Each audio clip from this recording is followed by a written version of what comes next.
The Atlantic hurricane season runs from June 1st to November 30th each year. This year has been fairly active with storms like Harvey, Irma, and Maria. Do you know what to do to prepare for a hurricane? We will look at the steps you should take before and after a hurricane to better prepare you for an event like this. You can also find additional information on the National Weather Service or NOAA website. When a storm forms, the weatherman will give you the longitude and latitude to pinpoint where the storm is located in the Atlantic or Gulf waters. And they'll give you a forecast of where it will go for the next 5 days. Now, they do this by analyzing the weather maps of the cold fronts and high pressures across the country.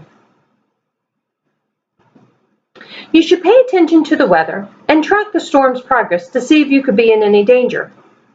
As the storm path is defined, you may need to start to prepare if you are in the cone of probability. Now, I have lived on the East Coast of the United States my whole life, and I will say there's been many times that the Weather Channel gets all hyped up for a hurricane or snowstorm that never happens, and it's really easy to become complacent. With Irma, we kept a good eye on the storm and watched as it moved farther and farther to the west, showing a possibility of Tampa area taking a hit. We started to take precautions about 5 days out with little things. We cleaned up the yard, bringing in the items that could become airborne and cause damage to property or injuries to people. We did a visual inspection of the exterior of the house, looking for any damage that may allow water to get in, and did needed repairs or board up to prevent these problems. The second step is to review your hurricane emergency kit, or your emergency kit that you should be using all year round. This kit should have flashlights, batteries, a battery-powered radio, Band-Aids, and other medical emergency needs. Because we live in Florida, we have storms that pop up, so this is something that you should keep an eye on probably every 3 to 4 months just to make sure you have good batteries and still have the needs in that kit.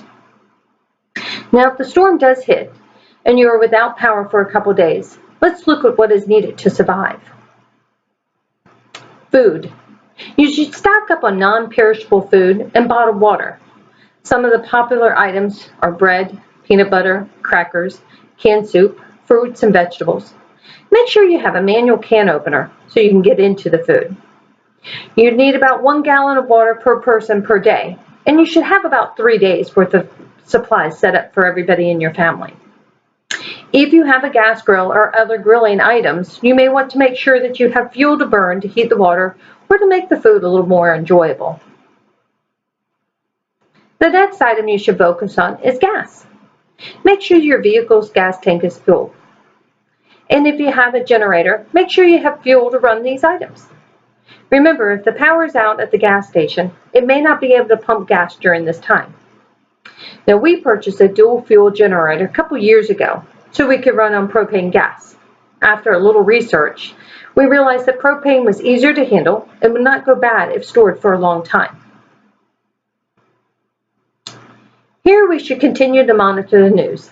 We should find out where our evacuation shelters are located if we needed to evacuate. We should secure all of our important papers, such as your insurance paperwork, lease agreement, dog shots, because these items may be needed when you go into the shelter or afterwards if you had to file an insurance claim.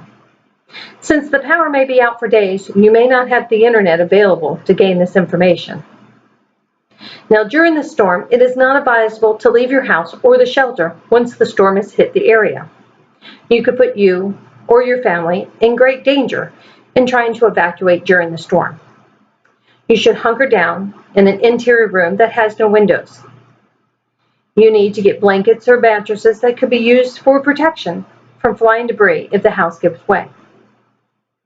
Now, do not be fooled if it gets quiet during the storm, since you may be in the eye of the storm.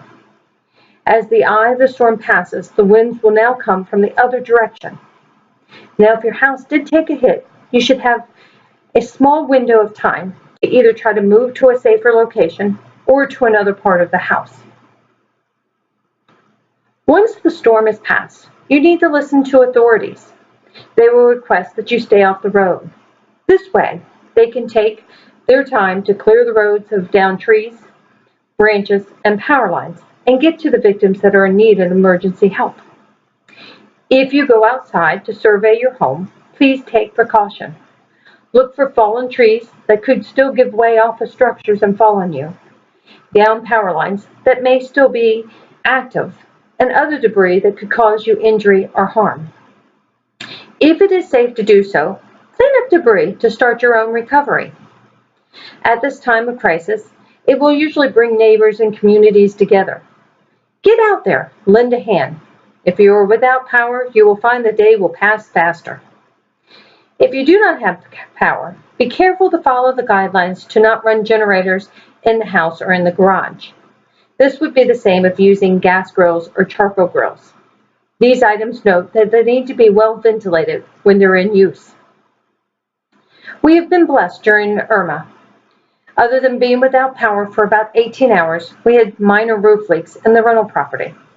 But during the storm, we just poked holes in the roof to allow the water to escape. We had a couple fallen trees down on the property that we're building on, but nothing that harmed the structure. We did offer assistance to friends in the area by offering water, ice, and a hot shower if needed.